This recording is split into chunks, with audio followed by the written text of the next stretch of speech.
Hello বন্ধুরা, চলে আসুন নতুন একটা ভূতের গল্প। আজ যে ভূতের গল্পটি তোমাদের শোনাবো সেটা হলো অতৃপ্ত ফোন ভূত। তো দেরি না করে ভিডিওটি শুরু করা যাক। সায়ন একটি ছোট্ট শহরে কাজ করত। অফিস থেকে বাসায় ফিরে প্রতিদিনের মতো সে ফোনে মেসেজ চেক করছিল।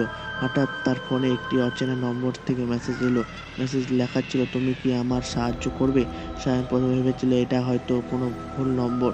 সেই মেসেজটি এড়িয়ে গেল, কিন্তু পরের দিন আবার ওই নম্বর থেকে মেসেজ ছিল, আমি খুব বিপদে আছি, তুমি কি আমার সঙ্গে কথা বলবে? এবার সায়ন কৌতূহল হলো। সে উত্তর দিল, কে তুমি, কিভাবে আমি সাহায্য করতে পারি?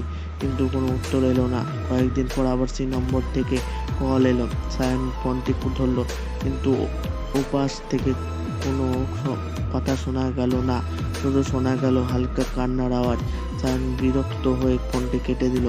তারপর থেকে প্রায় প্রতি রাতে সেই নম্বর থেকে ফোন আসতে লাগলো এবং প্রতিবারই কান্নার শব্দ শোনা যেত। অবশেষে এক রাতে সায়ন ঠিক করলো সে সে রহস্যের একটা সমাধান বের করবে। সে ফোনটা ধরে বলল, তুমি কে?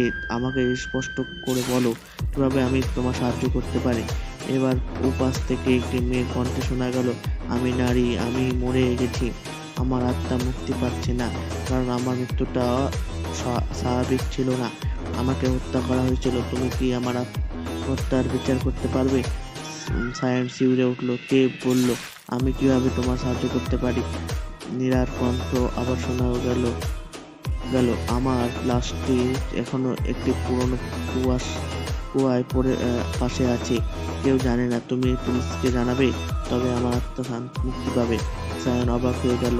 সে ঠিক করলো যা বলছে তা করবে।